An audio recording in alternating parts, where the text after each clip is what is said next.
자, 이코노미스 강의 시작하도록 하겠습니다. 한국의 여당의 뭡니까? 그 선거에서의 랜스라이드 엄청난 승리라는 거죠. 한국 여당의 총선에서 엄청난 승리인데요.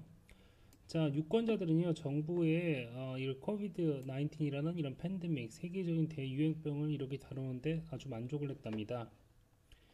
자, 시작해 보도록 하죠. 자, 투표장 밖에 있는 한 젊은 사람인데요. 굉장히 단호했답니다. 물론 이 선거를 개최하는 게 옳았답니다. 이것은 우리의 기본권이니까요. 라고 이렇게 김소 씨가 얘기했답니다. 서로이는 24살의 이렇게 유권자라는 거죠. 자, 여기는 수도고요. 한국의 수도고요. 자, 우리는 유럽이나 미국 같이 나라가 아니랍니다. 이곳에서는요, 이 그 확산을 늦추는데 실패했다는 것이죠. 그래서요, 이 선거를 미룰 이유가 없었답니다. 그 동료 한국인들은요, 또한 이게 동일한 것처럼 보여요. 자, 4월 15일에 투표가 끝났을 즈음에는요, 자, 뭡니까? 자격을 갖춘 유권자 66.2%가 투표를 했답니다. 이는요, 1992년 이후 어떠한 이런 총선에서보다 더 투표율이 높은 거라는 거죠. 그죠? 전 세계 많은 부분들이요, 이렇게 이러한 코로나 바이러스로 인한 이러한 제재 조치를 여전히 제재 조치가 중인데도 불구하고요. 자, 한국 사람들은요, 마스크를 쓰고요, 플라스틱 글러브, 비닐 장갑이죠, 비닐 장갑을 꼈다는 거죠. 그리고 나서 이렇게 보여줬답니다. 심지어 이 팬데믹 상황에서도 말이죠. 투표장으로 가는 발걸음은요, 반드시 필수적인 것이라고 말이죠. 이렇게 요약해 볼 수 있을 것 같습니다. 넘어가죠. 이렇게 바이러스를 거스르는 투표는요, 자, 엄청난 승리를 여당이 안겨주었다는 거죠. 민주당이 말이죠. 자, 이종은요, 문재인 대통령의 당이죠. 민주당은요, 300석 중에서, 국회 300석 중에서 180석을 얻었답니다. 자, 여기에는, 무슨 말이죠? 그, 그 의석까지 포함되는데요. 이게 비례정당이죠. 비례정당인데, 이 소속된 정당인데, 이게 우리는 다 알죠. 비례정당이라고 하겠습니다. 비례정당이 얻은 의석도 포함되어 있답니다. 이 비례정당은요, 민주당이요, 투표에서요, 비례정당이죠. 비례투표.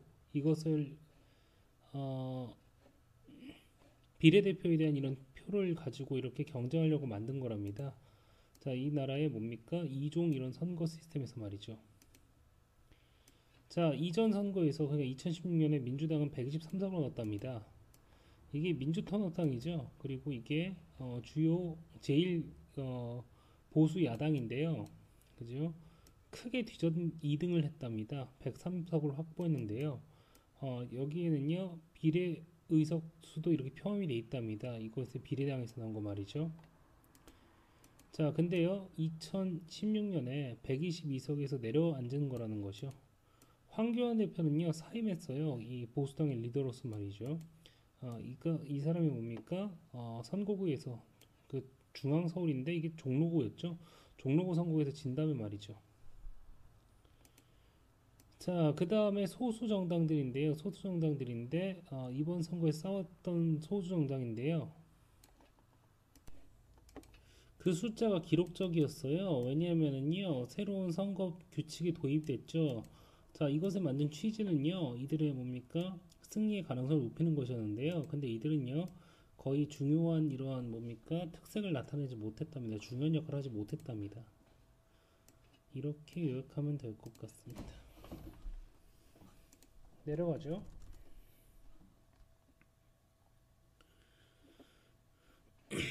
자, 이 민주당이에요. 이런 전례 없는 승리의 이런 주요 이유는요.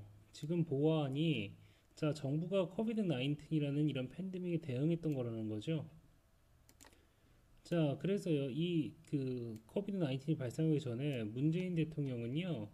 자, 아주 비슷한 이런 패턴을 띠고 있는 것 같았답니다. 이전에 한국의 대통령과요. 이 임기가요. 임기 중반으로 가면서 말이죠. 그의 주요 정책인데요. 이것은요, 뭐냐면은요, 한국의 대기업에 이렇게 제한을 가하는 것인데요. 그리고요, 북한과 화해를 추구하는 것이었는데 이것이 시들해지고 있었답니다. 약해지고 있었어요.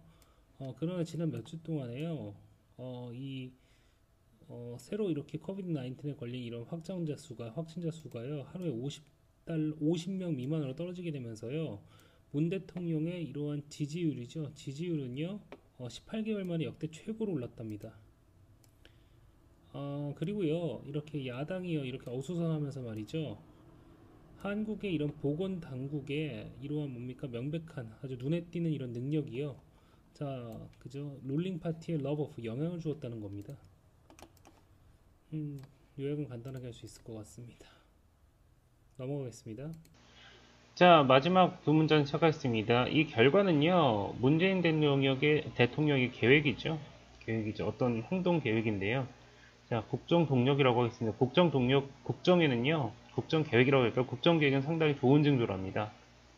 자, 그의 임기에 남아있는 2년 동안 말이죠.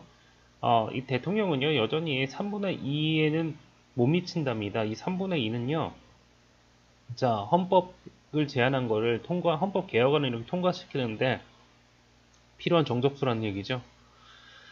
자, 하지만 민주당이 확실히 이렇게 다수를 차지한 것을 통해서요, 국회의 이런 마비 상태를요, 중단해버릴 수 있답니다. 그죠? 이것이 물리적인 이런 뭡니까? 갈등만 아니라면 말이죠. 이런 것이, 뭐죠? 자, 그, 입법을 이렇게 방해해왔다는 거죠. 그의 2년 동안의 말이죠. 임기예요. 자, 이것으로 인해서 누구죠? 룰링 파티, 여당은요, 자, 남아있는 것들을 밀어붙일 수 있다는 거죠. 이거 남아있는 거는요, 문재인 대통령이 약속한 검찰개혁이죠. 경찰개혁에 남은 것들을 이렇게 밀어붙일 수 있답니다. 자, 이 검찰은요, 여전히 한국의 다수들이요, 굉장히 너무 힘이 세다고 이렇게 여기고 있다는 거죠. 자, 이것은요, 자, 임명 과정을요, 쉽게 만들어 버릴 수 있다는 거죠. 이 임명은 뭐죠? 대통령이 이렇게 임명하는 거죠.